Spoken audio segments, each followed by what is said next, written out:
We've been doing this for a while now with a lot of professionals in the animation business who maybe don't get like the big press like a Chuck Jones or Frank and Ollie will get, but still have made a substantial contribution to the art of animation and have a lot of stories to tell, and and are fascinating to talk to. And Floyd over the years is definitely one of the most fascinating guys that I know. So say Floyd Norman.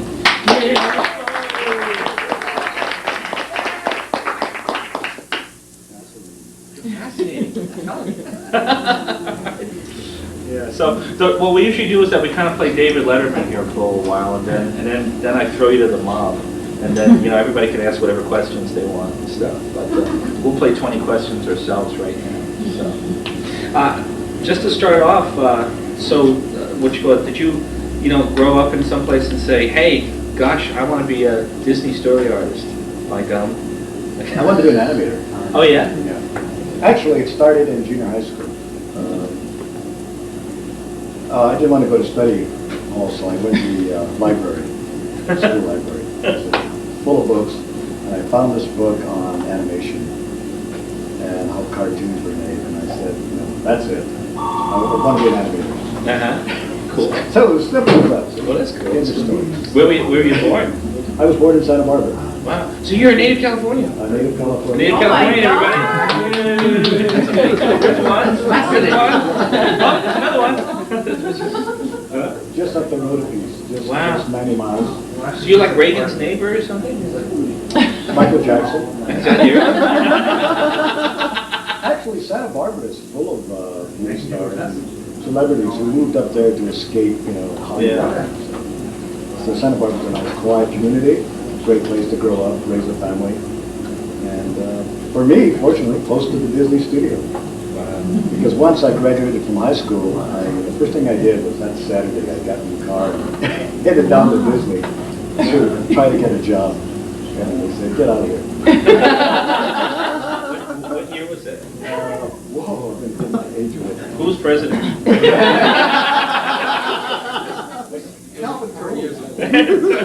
Was McCarthy still important? Gee, that had to be 1953. 53. Yeah. Actually, they said, kid, if you can, go to art school. Oh, did they? So they were encouraging at the interview? Yeah. Oh, yeah, they're very encouraging. Actually, I shouldn't knock Disney. Yeah, they were very encouraging. They said, if you can afford to go to art school. Yeah. So I did. Oh. And I went to art school, and I was ready to go back for my third year, I think. And this is a great story. I was at home watching the Mickey Mouse Club. Okay. And the phone rang. They said, you want to come work for Disney? We're starting the class. Wow. And so I started. So they remembered you? Yeah, that's cool. They hadn't forgotten me. I got the call.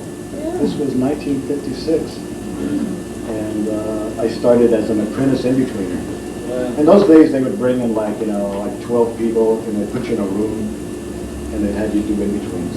And those who could draw it up, get a decent in-between, then they kept you on staff. Oh, okay. So I started out making $40 a week. And boy, I was a happy man. You signed a 50-year contract, you're still making $40. That's what you're making. And the benefits of it. Yeah. Well, the guys 10 years earlier were making $12. Yeah. They're still on contract. What was the art school that you went to for those 2 years? Oh, Art Center. The school that's known now as the prestigious, Art Center College of Design. Now, what was it known as? Yeah. Back then it was just called the Art Center School. But I was a lucky guy because I came to Disney in '56, and that was an incredible time because the studio was just going like crazy. And they had all this stuff going on. They were doing Sleeping Beauty. They had shorts units. They had TV units. They had all this animation going on, and I was just like in heaven because you could just wander the halls and upstairs and downstairs and see all this stuff being done. So I mean, I would have honestly worked there for nothing. It was just a great time to be around. And of course, a lot of the old guys who were since passed on were all alive then. You could go and talk to them. Actually, I was afraid to talk to them. could go see them at your drawing board. You look at you, you move on. Yeah. I just love that story. Who was it? Stan Green or somebody else was telling me a story about Mark Davis used to sit. He had his desk turned sideways so he could see the hallway, and he was always being distracted by peripheral vision. So every time somebody walked by, you know, this linoleum floor, and you hear the clicking of somebody's feet, and he would look up. So Stan Green and Dale Oliver or something came up with this gag. No, Stan Green and Yuo Takamoto. And what they would do is that Stan would walk right up to his doorway and then stop. And then Yuo would start on the other side and walk away. And Mark would hear this.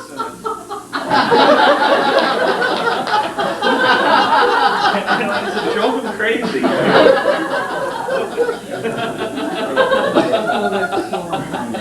The only guy who never looked up was No Call. Really? Because I learned how No Call animated, and it was sort of like this. He just sort of said to me. I'd walk by his, you know, his office. He was sitting there. I never saw him draw. Yeah. At the end of the day, he had this beautiful scene all done, and I never saw him draw it. You know, I just walked by. He's looking at the paper. But it was happening all up here. I guess he must have sometime during the day picked up the pencil and just, you know, he did the scene and it was done. Maybe he could bend forks too. Yeah, he was incredible. But I never saw the guy draw. That's cool. Was there a thing of like at that time because there was a television unit as well, doing stuff for the shows like Charlie Downs and Hal Ambrose and those guys. Was there ever a choice of like where you would be more needed? Would be on the features or TV, or was there a rivalry between the two units? Well, when all of us kids were there, you had to prove that you were worthy to work in the feature. They put all of us on the Mickey Mouse Club or on some short, you know, to work on. And then if you to start out, and then if you were worthy, they would move you up. They would move you up under the feature. And then guys used to walk around and say, I'm on the feature now. That was the big time. See, it's a thing in animation is that no matter whatever units you have or something, people always play politics. Like my group's better than your group, and this group's better than that group. And it was somebody used to say that when Frank Thomas wanted to put somebody down, he'd say, "Well, he's a really good shorts guy." Oh yeah. Oh, yeah, what do we call that? Yeah, I hear that a lot. No. Well, now, Floyd, I got to ask you a question. Okay. Now, I've heard that you're a black guy. I don't know. Yeah, well, Not sure. there have been rumors. Okay. And it was the 50s.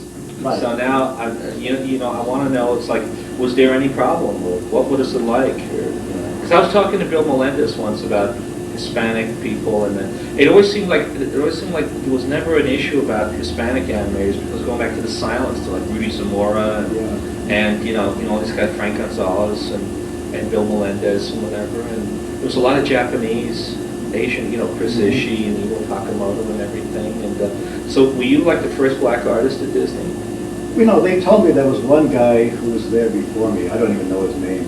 And I'm not sure who it was. And he was only there a week, and he left for more money. Kind of funny guy. So you were the first guy to stay more than a week. Yeah, the funny part was guys quit Disney not because of race or politics, but because the pay was so lousy. Oh, okay. You got a better job someplace else because you just couldn't make it off that $40 or whatever. Yeah, because I remember like Phil Mendez he used to make a big deal about being the first guy, I always thought he was the first black guy at Disney. Yeah, I was there before Phil. I recall when Phil came in, and that was the 70s. So I was there in the 50s. Wow. But to be honest, to be fair with Disney, I never had any racial problems, and maybe I was too naive. Perhaps they were going on, I just never noticed them. I was too happy being in paradise. I mean, I was in cartoon land. I was in heaven, so. So there wasn't a black animators only bathroom. Yeah. Shorts animators. Shorts animators.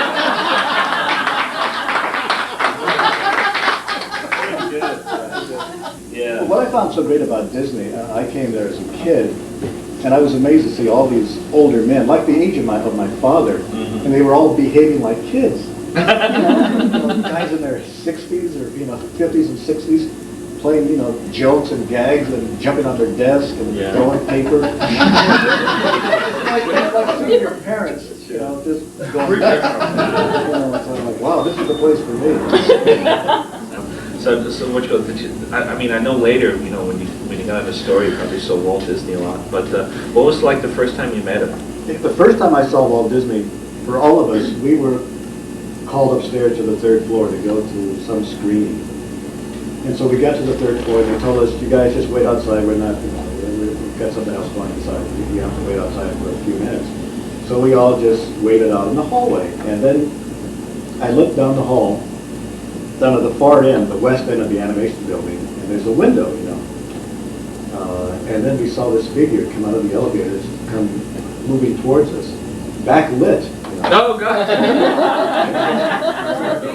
I'll never forget that image as he moved closer and closer. And then we all realized, my God, it's Walt Disney. And we all just backed against the wall. And Walt just walked, he just walked by and sort of chuckled. But that was my first impression of seeing Disney. It was like seeing Moses. Yeah.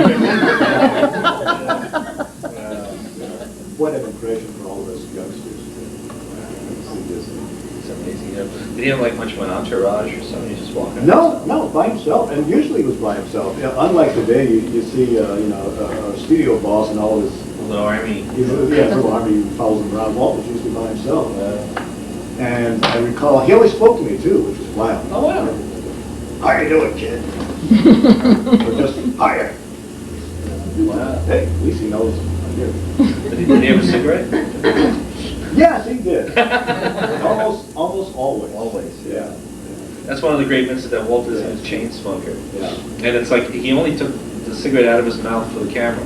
Yeah. Just kind of like that, but others immediately back lit up. You know, I mean the pipe and everything. It was all baloney. But you know, in those days, everybody smoked. Everybody, yeah. The smoke was everywhere. The rooms were just plumes of smoke. When you get the old Disney desk, they still have like all the Oh, you got all those burns. tobacco burns and all the smoke discoloration on all of That's this. Yeah. Did they have like regular screens like dailies or? Oh, yeah. You know, you saw the reels and everything. They had dailies every day at Disney at around 3 or 4 o'clock. I know because I used to sneak into the dailies. Yeah.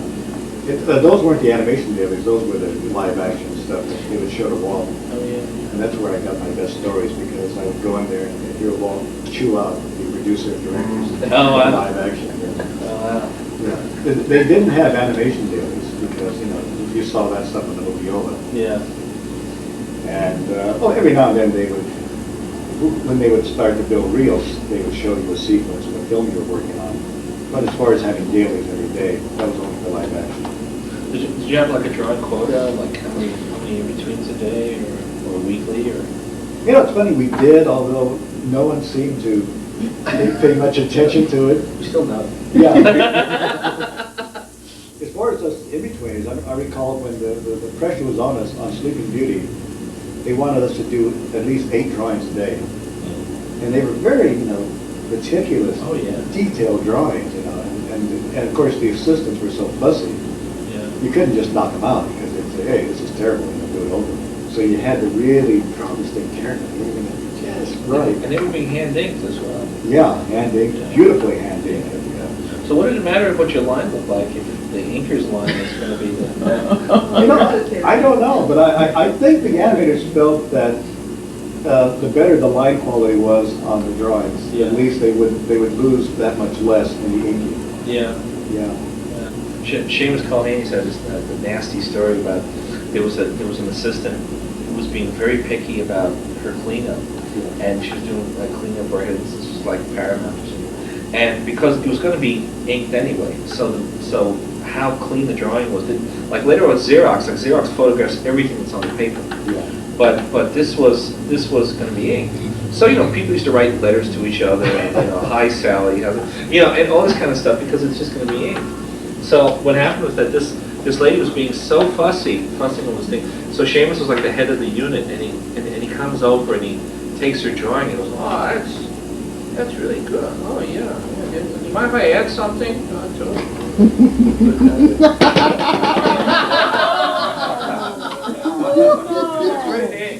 So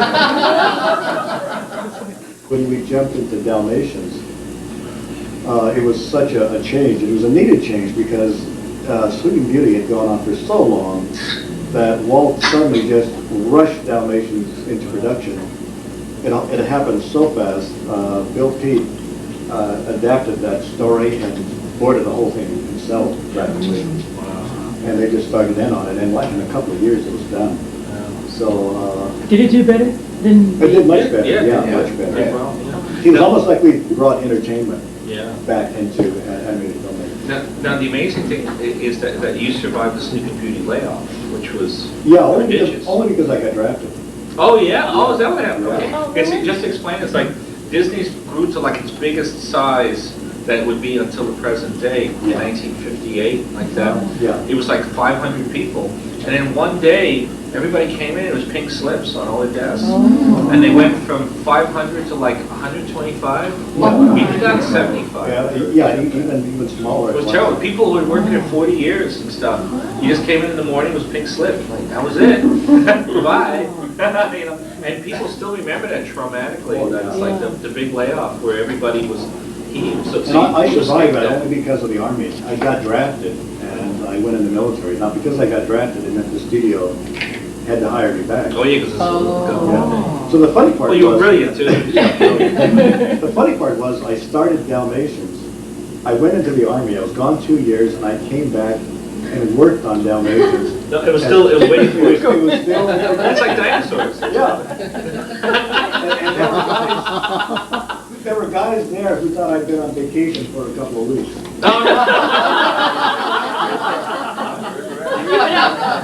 And you've been out fighting wars. I came back 2 years later. Oh, you've been on vacation? Wow.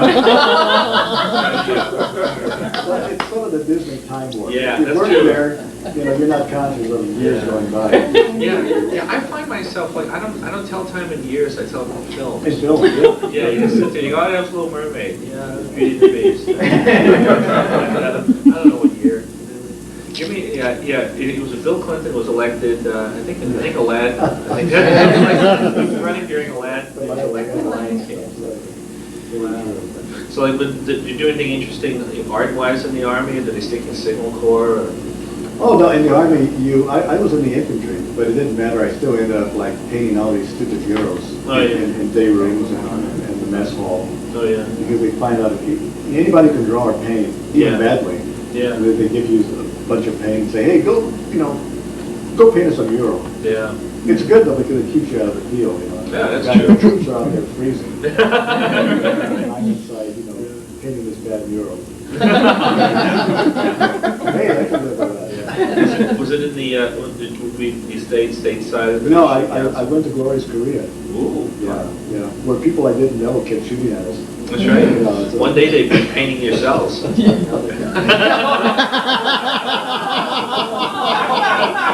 I'm sorry. That's what we fought for. Is that on tape? So now when you came back from Dalmatians, you were still doing in-betweens or cleanup or what? After Dalmatians, well, I was an assistant animator.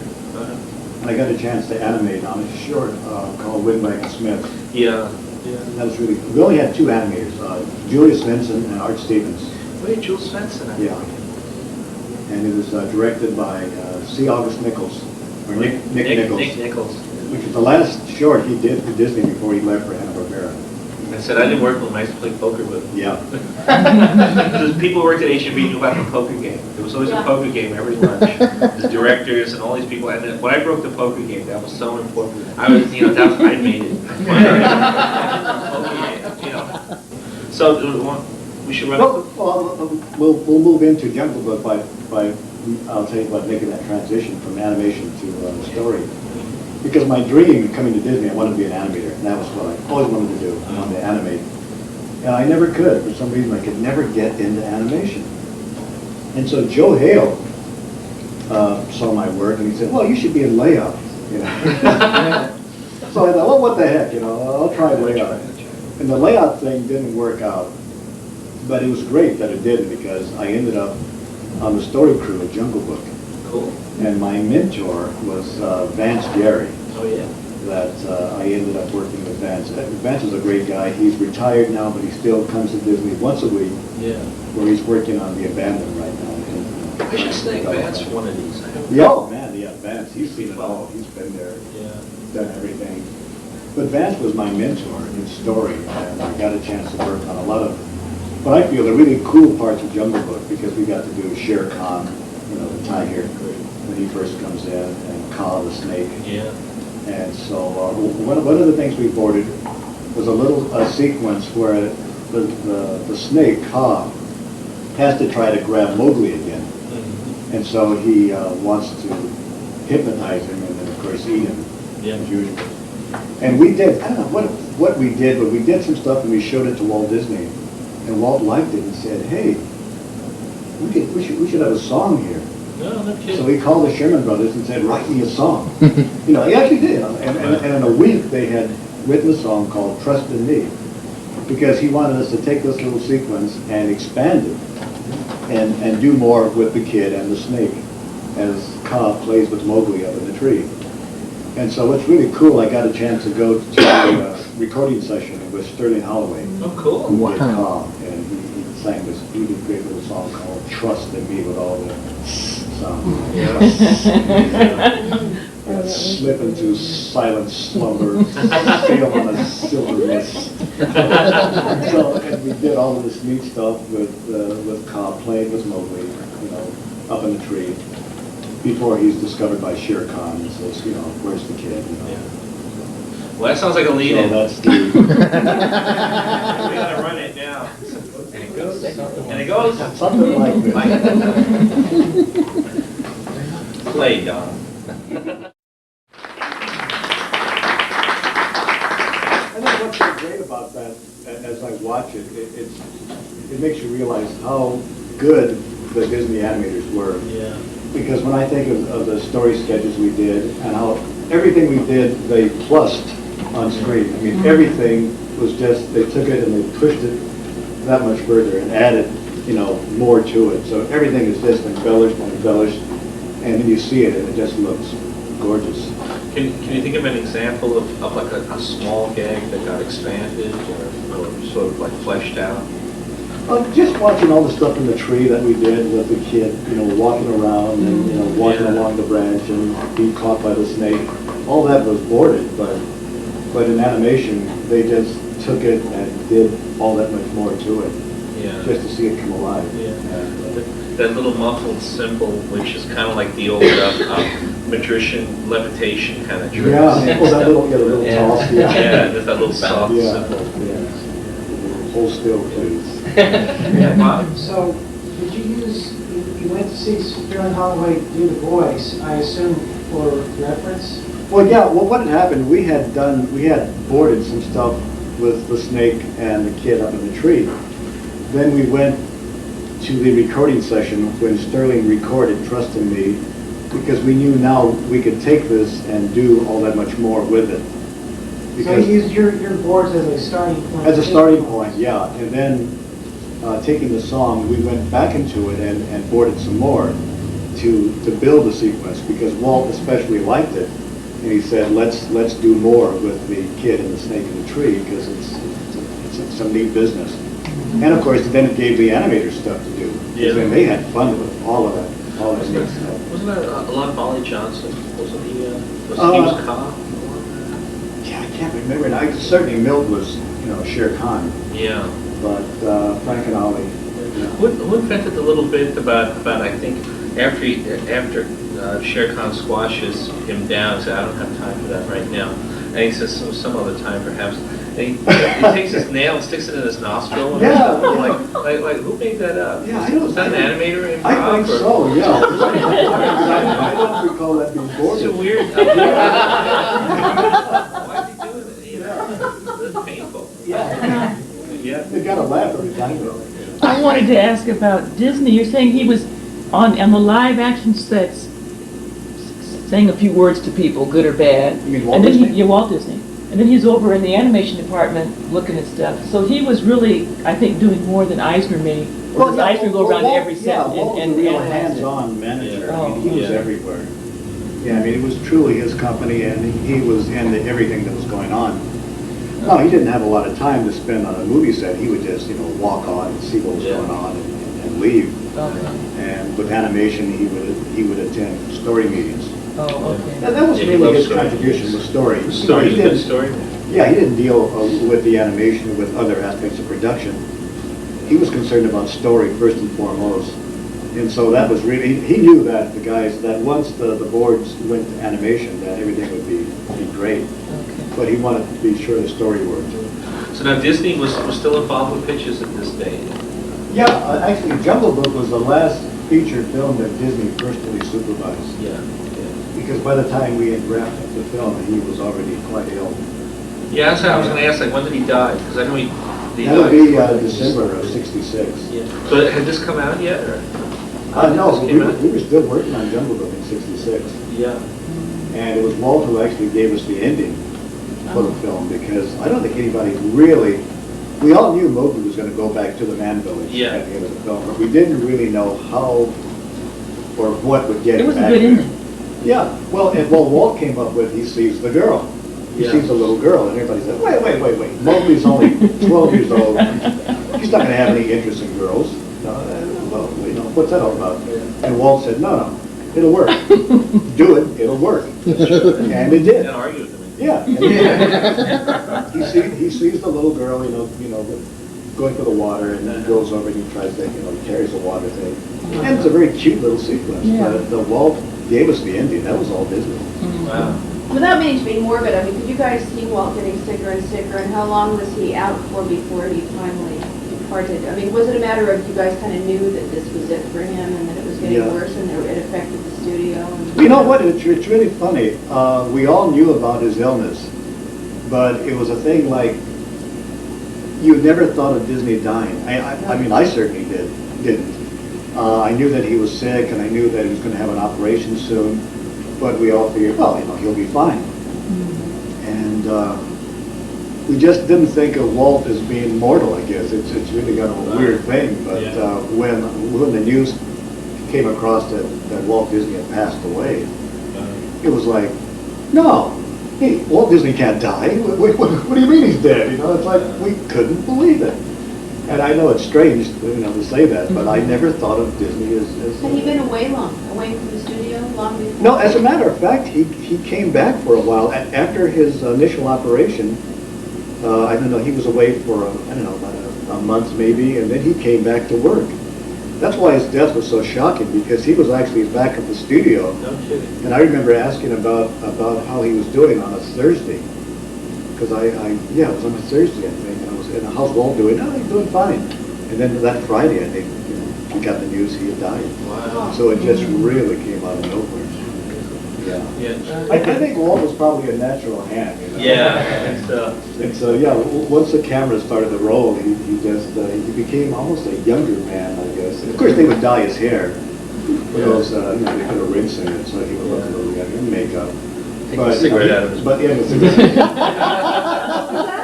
But Take he the looked- cigarette. Oh. But he looked great, on those You photographed him. TV intros, and he did a good, although he seemed to hate doing them though. Or maybe Really? Yeah. You would think that he enjoyed it, but. Yeah, because he worked so hard to build that personality. Yeah. Well, I think the original deal was, when they first signed the deal with ABC to do the Disneyland show, I think they were gonna hire a host, and ABC wanted Disney to host the show. So it wasn't Walt's idea initially. He wanted him to be the host, it was part of the deal. And so it just continued on after he did it, and he did it for NBC, and it was just a regular thing. Yeah.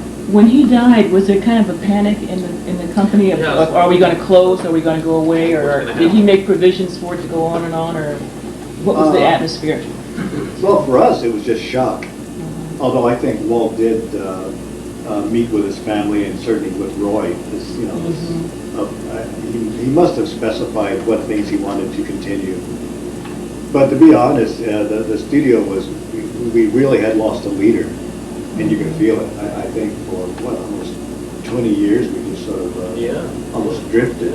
I mean, Roy Disney was the titular head of the studio Yeah. until he died in 1970. Right. And did he have some sort of meeting with everybody and say, well, I'm gonna run it from now, from now on, or it was just assumed? I think we all just assumed that Roy would pick up the ball and continue as best he could. There And was no company departmental meeting or anything like that? not to my knowledge. I mean, there may have been, but not to our knowledge, certainly not in animation. And it seemed that the promise Roy made to Walt was to finish the Orlando park. Oh. And I recall that was a big deal when when Walt Disney World finally opened in Orlando.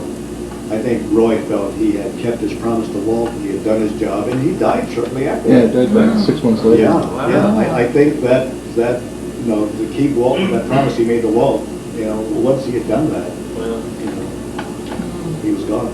But yeah, Walt really, his first concern, I think, was Disneyland. Right. And he gave that, I think, most of his attention. Matter of fact, he was always pulling guys off the films to work on some Disneyland project. Wow. Because that's how much he cared about it. And he didn't really care about deadlines in those days. Film was, not moving fast. He didn't care. He just backed it up an additional year. So yeah, you're right. The park did occupy much of his attention.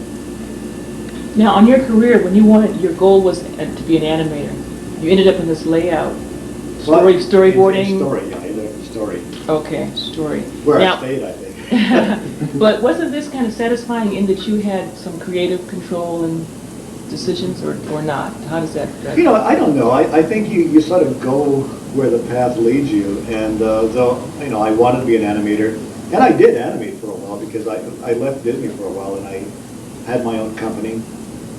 And I did commercials. I worked for Bob Kurtz on those really cool dinosaur commercials. That was really great. I should tell you, I would have brought those. Oh, really? You have those? And I worked for companies like Film Fair and Spun Boogie as an animator. So I did get a chance to animate, but it seemed that I was always drawn back in the story. And so maybe that's where I was supposed to be, because somehow I would always end up, writing or boarding. And so maybe story was really my thing, I guess. Now, storyboarding for animation, are all movies, even the live action movies, storyboarded similarly to animation? It's funny, it kind of comes and goes in fads. All the movies with heavy special effects, like, Independence Day and Raiders of the Lost Ark and Twister, that's all heavily storyboarded. Okay. Because you can see a dynamic, it's like a rough comp of the film. So before they'll go out and waste a lot of film stock and a lot of expensive shoots and stuff, they can look at all the footage and go, it's not working yet, it's nothing there yet. Like everybody, my favorite example I give students is the Psycho shower sequence when she's getting stabbed and everything. Oh. Yeah. Guy storyboarded that. And, you think like Alfred Hitchcock and an editor stayed up all night cutting film and making that scene. No, a guy named Saul Bass, who was a great story artist, designer, designed it shot to shot, and Hitchcock shot it one day. It's like real fast. Because basically Hitchcock said, I want to do this really graphic murder, with this nude woman, and it's like, I'm never going to get it past the censors unless it's done exactly right so that it's not explicit. Yeah. And he wouldn't even have attempted it until, Saul figured it out, and the two of them figured it out together. Sure. So that's an example of storyboard directly going into, directly going into the shoot. And where do you teach your class at? I teach at CalArts, so CalArts and then SC at Thursday. Oh, do you? Oh, Yeah. okay. Once in a while I go to union classes and I take those over once in a while. Oh, okay. And as far as live action, we had a lot of story guys at Disney who boarded live action films for Disney. Oh, okay. Yeah. Dave Jones, Uh-huh. Sam McKim, and there were others, but who boarded almost strictly live action. Because again, it was just efficient to work these things out on the storyboard before going out on location and wasting money. Yeah. So the storyboard is used. It's just an efficient tool What, for planning your film. what were some of the story guys you worked with? Like, did you work with, you said Vance Gary, but did you work with Bill Peet or? No, I never did. Pete was a funny guy. He worked by himself. Pete didn't need any help. He Yeah. did the whole film himself. But let's see, the other story. Cal Howard there? I worked with Cal Howard, but in the comic strip department. Oh, wow. Yeah, because I hit another sudden switch. I went over to publications for a while. Oh. I was going to go over for 2 years, and I ended up staying 10 years. Wow. What year was that? That was in 1983, after Tom Carter, by the way. Oh, yeah. Oh, God. And Yeah. Greg Crosby hired me to come in and write comic stories Oh, wow. for Disney Comics. I ended up writing the Mickey Mouse comic strip because the guy who was writing Mickey retired, and Greg called me in and says, you know, you got to write Mickeys from now on. So, a challenge. I did that for about 5 or 6 years, which is kind of a chore actually, because Mickey Mouse, the corporate symbol, you can't. Oh, you can't do anything with it. You can't do anything with Mickey. So it was really tough trying to do gags with Mickey. What I really wanted to do was write adventure stories with Mickey.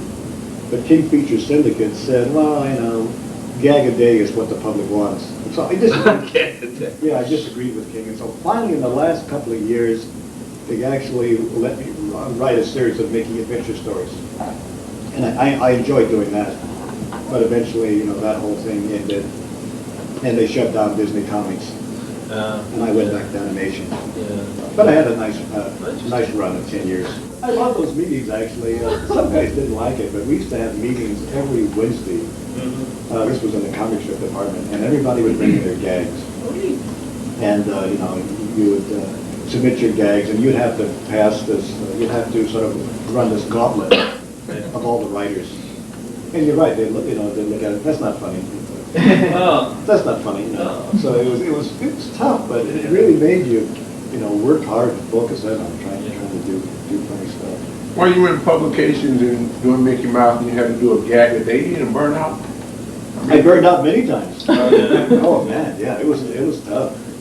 Yeah, I did some gag writing for Little Annie Fanny from Playboy. Yeah. And I just remember, like, I would send, like, envelopes of gags and everything, and the stuff that I thought was funny would never go in, and the stuff I just filled out the envelopes and to get my check, you know, would wind up in print. And I was like, you know, and I get the check with the Playboy bunny on it and everything, the ears, Yeah, and you never go to know. the bank, and then teller's like, it's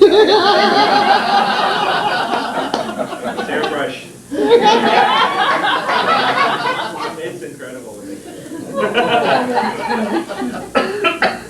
It's a crazy business, you know, Yeah. doing gags. You know, you're in this room with all these grouchy people. Oh yeah, humor's real. Like Bob Foster. Oh yeah, He yeah. just sort of grumbles at everything. Oh yeah. And if he likes a gag, Bob would just go, That meant he loved it. You have to have a moose in it. Yeah. Oh, boy, yeah. like Eeyore. Yeah, well, Bob was doing Donald Duck at the time. Oh yeah. Yeah. That's about your years at Hanna-Barbera. Yeah. Hanna-Barbera. Well, let's segue into it as you get there. So now, Okay. when did you leave Disney the first time? First time, after Walt died in 1966, I left Disney and oddly enough to start my own company. Yeah, I was gonna say, why did you leave? I mean, because why does anybody want to leave Disney? Yeah. Well, then they used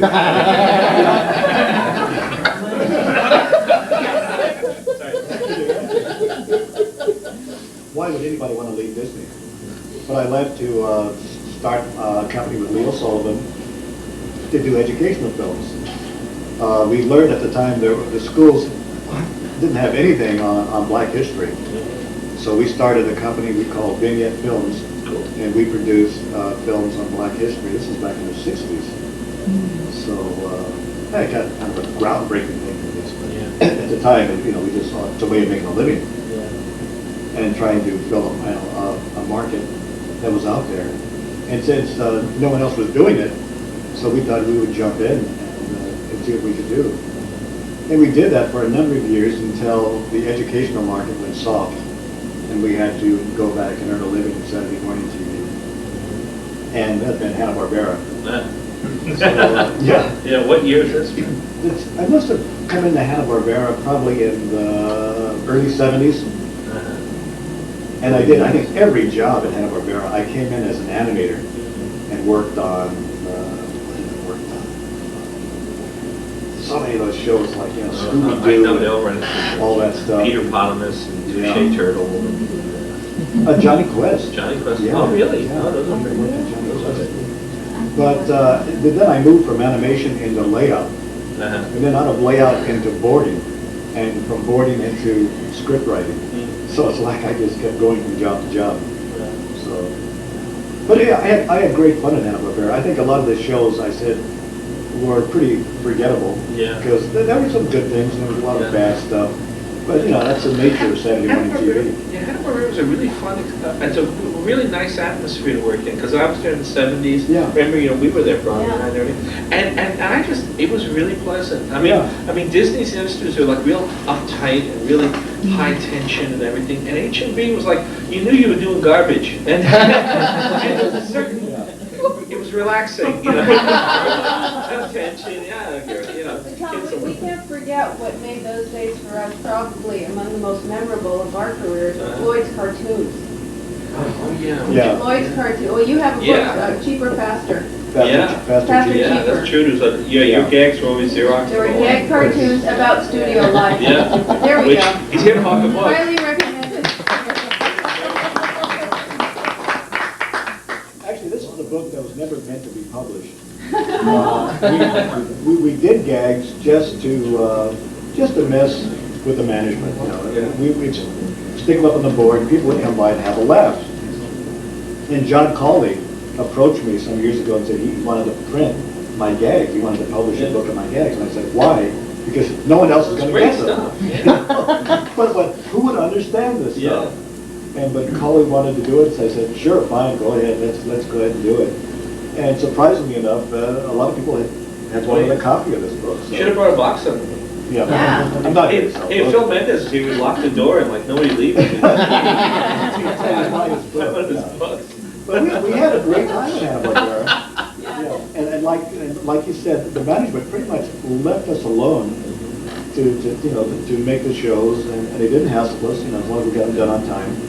It was always somebody's birthday. It was always a birthday cake. Yeah. 3 o'clock during break. It was always somebody's birthday. It was always a strawberry shortcake somewhere in the building. Because it's like 400 people, so it's like it's always Every day is someone's birthday. birthday. And Jane Barbera used to yell at us in the hall if we were drinking too much champagne. Oh yeah. The other thing I like too is like some studios you work at, and it was like if you wanted to get an extra pencil or something. Yeah. Oh come on, man, just give you one, And it's like and Hanna-Barbera, you're at the Clarence. Remember Clarence, the guy in the door, the supply guy.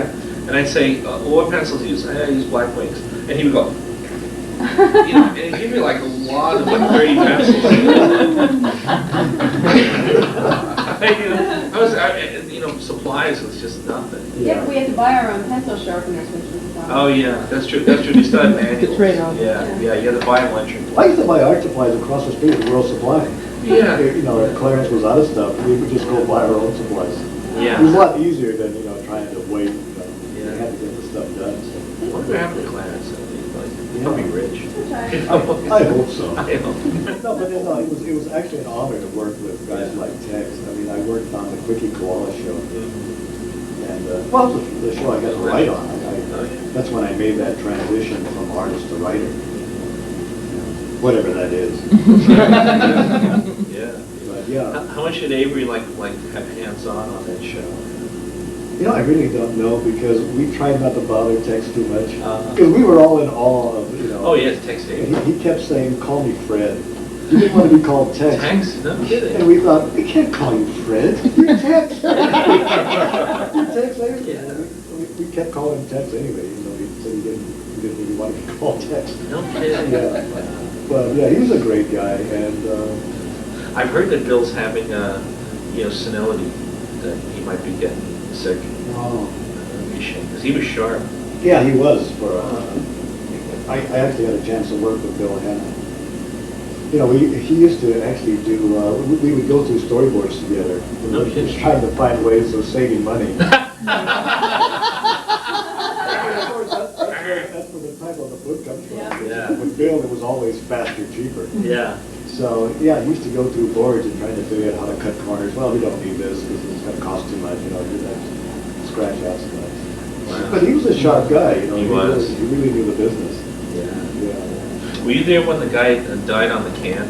Oh, Bill Shippen? Bill Hunchback. Yeah, that's right, yeah. All these depressing. This is stories that I remember. Your career. Great animation. Yeah, yeah. Yes, Alvaro Dragoto had to climb onto the thing and turn the little latch off. You mean somebody, an animator went to the bathroom and died? It died on the It can. died, Oh, Like no. Elvis. Well, when you gotta go, you gotta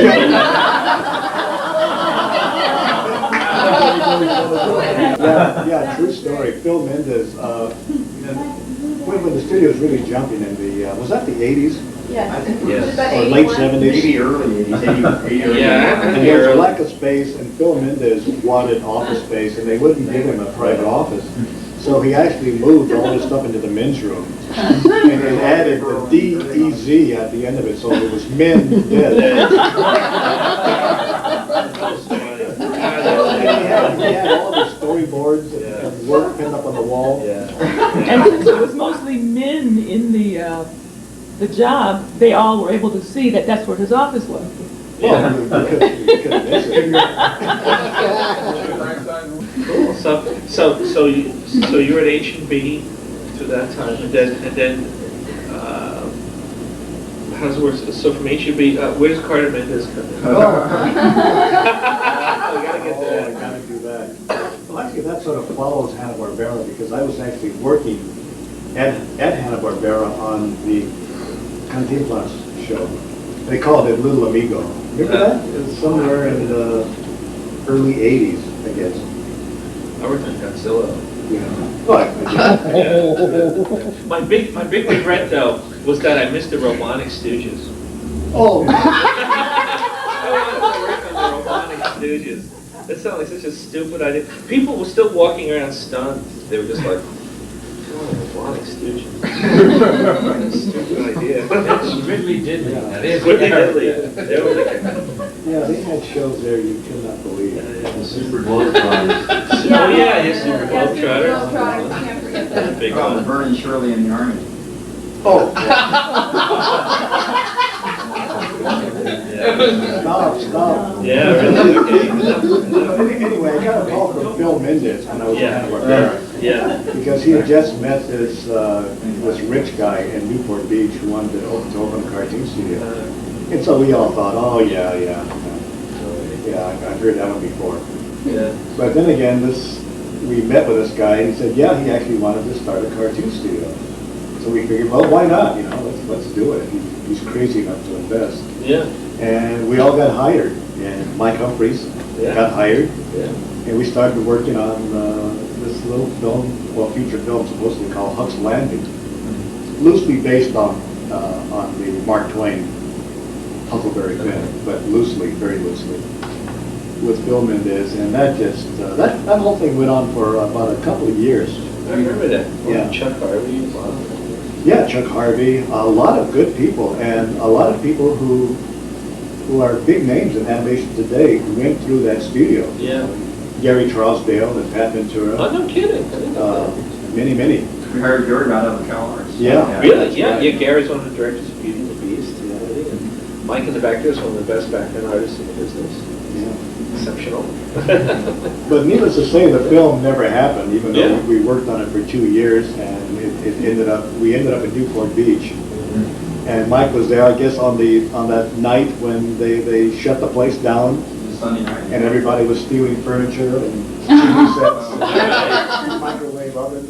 Oh, no. You have a date for that? That'd be great for my next calendar. Wasn't Yeah. weren't the funds Can embezzled you remember or the something? date? Is that what happened? Well, the company was shut down by the Probably not. Securities and Exchange We Commission. were so frantic, I just Because of on investment Sunday fraud. night, if you want anything, you better get it now. Get it So I went now, down there, yeah. and just like.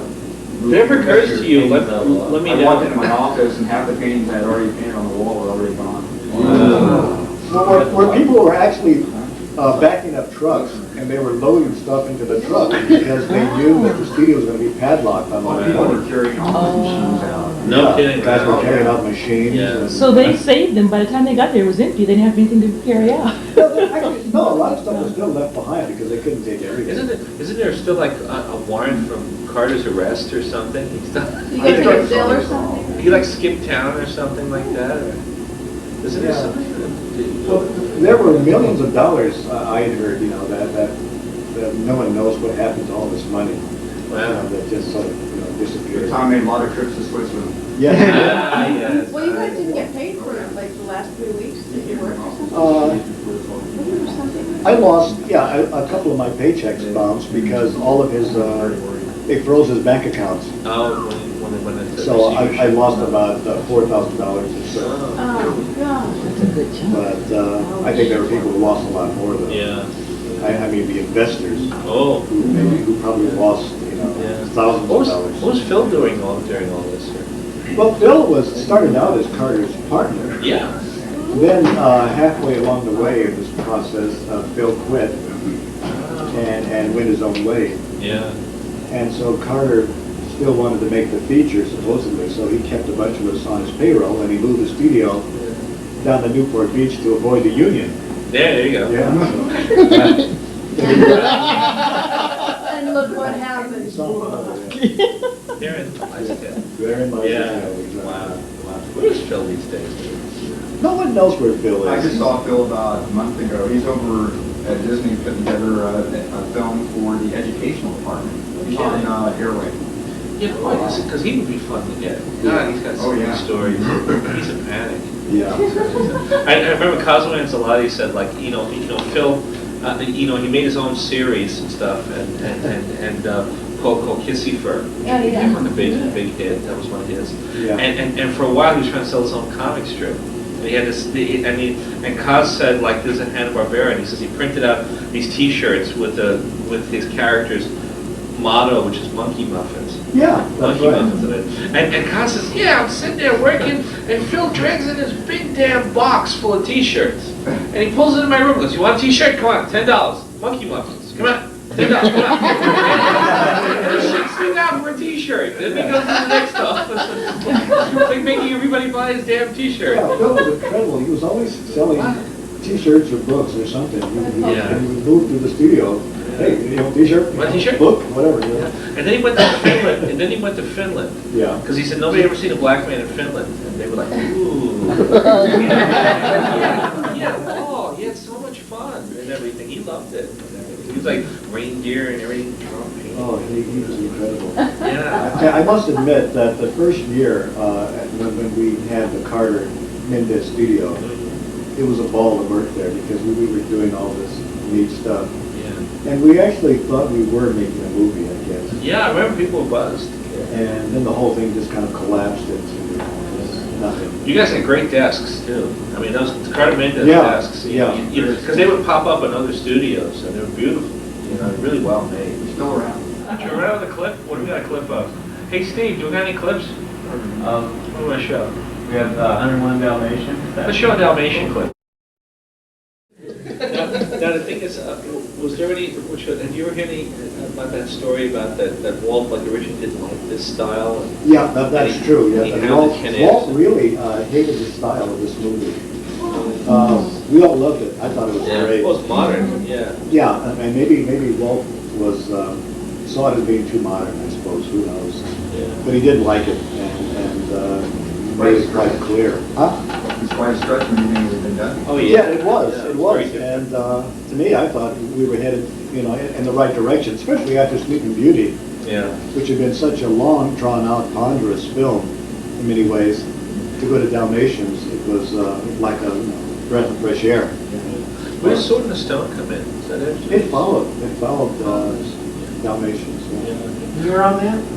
Yeah, from start to finish. Yeah. That was one of the few features I actually worked on all the way through. Really? The Sword and Stone, with no interruption. Yeah. I love teasing Vance Gary about because Sword and Stone was the first film that I saw as a kid, Yeah. first Disney feature, and I said sitting in a Navy base in Brooklyn, watching this thing.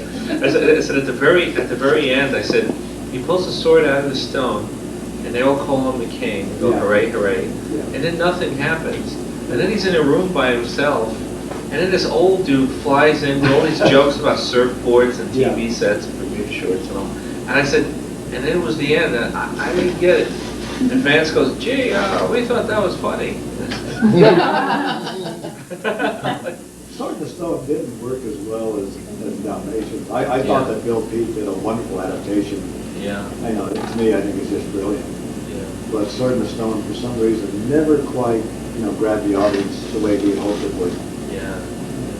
Ron? Was there a feeling or an opinion pervasive, I don't know, through the animation department, even though you were in story by then, I was wondering if you had heard of any feeling that went through the studio about the fact that they had changed from inking into the whole Xerox process, and did these modern styles truly lend themselves to that? Because I think they did well. Well, initially the animators liked it because they were happy to get their drawings on the screen. Right. They thought they were getting more quality. Yet many of us felt that the overall animation style suffered because, the art took on this sort of little rougher look because of the nature of Xerox at that time. It was sort of, it wasn't as clean and crisp as they got it eventually. So there's a real debate over that. Some people loved it, some people hated it. Yeah. Just briefly, what is the Xerox process? Was that instead of things being like the, did you say it's a scanning? I was thinking. No. Sure. But this is definitely Xerox. But basically, what it is that instead of someone with a quill or a brush going over the animator's drawing on acetate and inking a line, the drawing is put into like a modified Xerox copier, and it's acetate instead of blank paper. So it goes straight and it prints it, right onto the acetate. And it's clean up. Well, the thing is that the drawing has already been cleaned up, so it goes from there to painting. And it's usually the Xerox operators are guys who've been inhaling filament for 10 years. Cranky. A little bizarre. That's why they're all cranky. Yeah. Bill Cole actually liked his drawings to have sort of a rough drawing. He didn't want us to clean up his drawings too much. He sort of even wanted to see a bit of the construction lines, even in the drawings. So even after the drawings were Xerox, you still saw that construction there.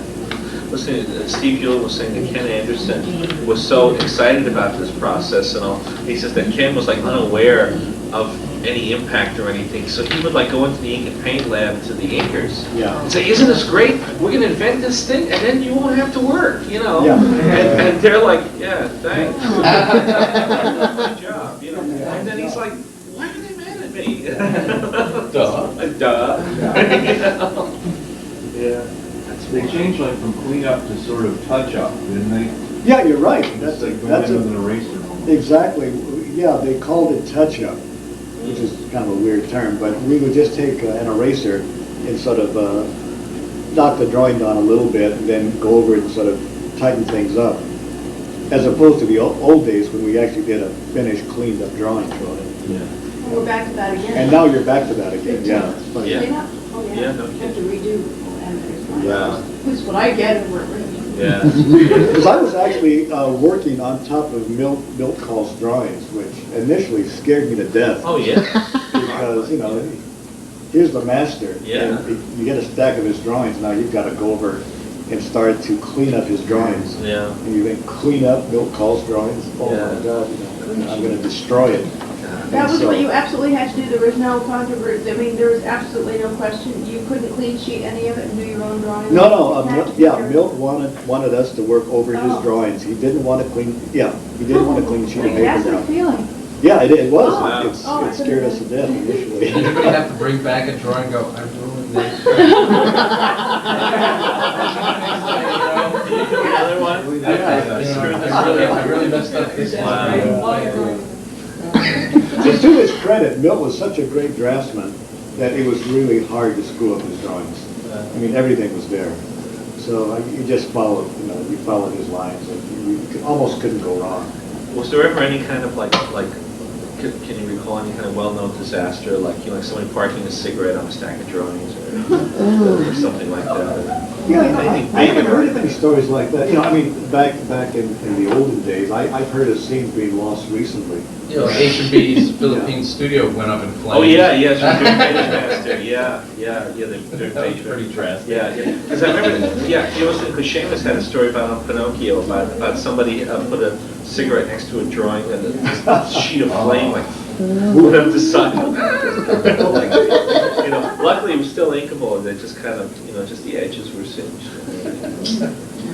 So when you say clean up the drawing, you mean the construction lines of the, Well- so you leave the outline? and- Well, you would take a rough drawing and make a finished drawing from that. Erase the lines. Erase all the Yeah, it's like construction a little lines. squiggly, Yeah. yeah, tighten it See, up. but back in those days, the animators used to work very loose and very rough. Some worked with even orange pencils back in the 50s. They'd do these very rough drawings, very loose, very rough. A lot of energy, a lot of vitality in those drawings. Now, it seems that everybody tends to work tighter. No, I hate that. That was being fun because I learned from like Seamus and Corny Cole Yeah. and Ben Washington. These guys used to work real sketchy. Oh, yeah. Corny used to work with a ballpoint pen, a Mhm. 19-cent bill and everything. And so I used to like rough Roger Rabbits and like Sharpie marker. Yeah. The assistants hated it. Yes. It's like you have to redraw the whole thing. I wanted to ask you also, was there a lot of studio to studio, was there a lot of fraternization? You always kind of hear the Disney people off to a side, like, you know, the MGM and the Warner Brothers folks and stuff like that. Did you all ever like Oh, yeah. hang out? In the 50s, I used to walk down to the studio, let's see, Warner's studio was a few blocks away from us, you know, and you could actually walk down there at lunchtime and see what they were doing. Oh. And I would go in and, you know, you were welcome. It was like no big deal. Yeah, it was no big deal. We'd go in and see what short they were working on. Yeah, there was a building and sort of toward the rear of the lot on some little side street. And we would just walk down and then stop in, you know, and no one said, oh, the spies from Disney, you know. Yeah. Very much, it was very open, you know, we were all in the same business, all animators, and so, yeah. Did Disney allow the Warner's artists to visit his studio? I think so. I don't think there was any, you know, it's really funny, is that there wasn't a lot of, you know, politics and stuff going on in those days.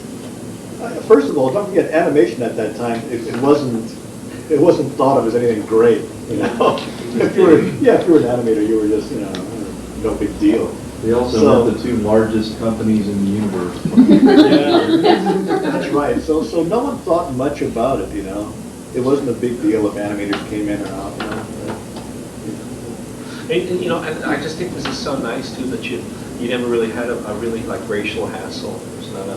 Nobody ever came up to you and said, you know, what's that Martin Luther King guy making trouble about? That's no problem. Yeah, there was only one incident in my entire time at Disney, and that was when I got this sort of like second hand because I didn't really experience it. I was supposed to get this job in Layoffs, and I was called into the office. Andy Ingman called me in. He was sort of like the honcho in animation. He said, well, you know, this job was offered to you, but I'm afraid there's a guy ahead of you. He has more seniority. So, you know, you have to wait because the job should go to him first. I said, oh, fine. You know. I was somewhat disappointed, but I just took it as that. And then later I found out that the reason I didn't get the job was because they didn't want a black person in that department. But that was the only incident in the whole time. And again, you know, I don't blame the studio for that, and certainly I don't blame Walt Disney for it. Yeah. It was just the individuals in this one particular department. So that's my closest thing to a racial incident. Other than that, I mean, the studio was everybody was open and friendly and helpful. You know, I mean, the artists were very giving in the sense that they were always there to answer your questions or help you out in any way. Just to bring it to the present too, so what film when you came back to Disney and Story, which one did you start on? Oh, the Hunchback. When I finally returned to Disney after an absence of 10 years, Yeah. I came back to work on the Hunchback and Notre Dame. Mainly because I thought, when I first heard about it, I thought, what a crazy idea. Yeah. Then the more I thought about it, I said, what a great idea, because it was so unusual, you know, to attempt to do the Hunchback. And I think animation should stretch, you know, try something different. You know, why not? It might not work. It might, you know, who knows? So I wanted to work on the Hunchback simply because I knew it would be a difficult picture to do. Plus, I got a chance to work with Gary Trousdale again. Oh, yeah. The same kid that we had hired a few years ago. That's the only thing that happens to business. That Yeah, the kids you hire, exactly. like, hire you. Be nice to everyone. I mean, Be nice to everyone. that's what I learned from Frizz. That's what I learned from Frizz. That Frizz didn't really start telling people what he really thought of them until he was like 89 or something. Then he finally came clean and said, I never liked you. Yeah, I know. I still have to like people. That's all right, too. I love all you guys. Okay, it's my last little question here.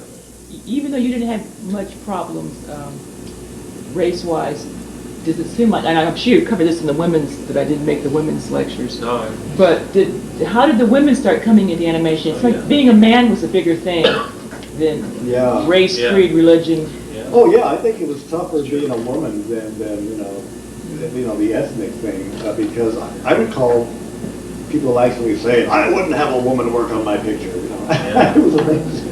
The guys would actually come out and say that, you know. Wow. So we didn't see that change until the 70s, I guess. Did anybody apply back in the 50s? Women, were they applying for those positions? I think so. At least I We heard had a about few it unusual or ones. read about it, yeah. Well, yeah, like Mary Blair and Laverne Harding and, Yeah. you know, but they were like really exceptions and everything. Yeah. They were exceptions. But as far as animation, it was really a closed door policy Yeah. for women. Yeah, because I remember there was that, there is that, who's that, is that one woman artist who still kept her letter? While she had an exceptionally good portfolio, she applied to Disney's and got this letter back saying, thank you very much, but women paint cells and backgrounds. Yeah. And that's it. And it's, I don't care how good your portfolio is, that's what women do. Yeah. And she said, I forgot who she is. I think I've seen that letter, yeah. Yeah, it's really cool. From 1939 or something like that? Yeah, She yeah. kept it. Yeah, So she would have had to have sent that portfolio and been a man. Oh, yeah. Come in as a man. Yeah, Yeah, yeah. there was the other story. Yeah. There was the other famous story about and I think this was Seamus again, either. Yeah. It's terrible. Yeah. But supposedly somebody came into Disney's with a woman with an exceptionally good portfolio, just brilliant portfolio, with beautiful drawing and everything like that. And then guys were all looking at it and everything. And then when they asked for a reaction and critique, they said, "Can you make coffee?" Oh, And then Lillian Friedman, the first woman animator in American animation, was promoted in 1935 at Fleischer's to Betty Boop's. And everybody said she was the best draftsman in the studio, that she could draw Betty Boop better than anybody else. And her salary was raised from $35 a week to $40 a week. And her male equivalent made $125 a week. Who was actually there? I mean, we had Spielberg, but I mean, was the new guys was Katzenberg and... Oh, yeah, this was after Eisner and Wells Yeah. and Katzenberg had come in. Yeah. So the studio was going through this major overhaul. Everything was changing. And, even though I guess it hurt a lot of people because, a lot of changes, but it was still a very exciting time because, don't forget, the studio had grown pretty stodgy in the 70s. Not too much happening. And all of a sudden, Eisner comes in and then wham, everything changed. Sure. Yeah, everything's turned upside down. Yeah. But, sometimes that's needed. Yeah. When you start to fall asleep, you need some guy to come in and go, like, Shake wake the up, place up. Yeah. and you really shook the place up. Yeah. And I think it was needed. Yeah. That's true. All right. Well, good stuff. It's good.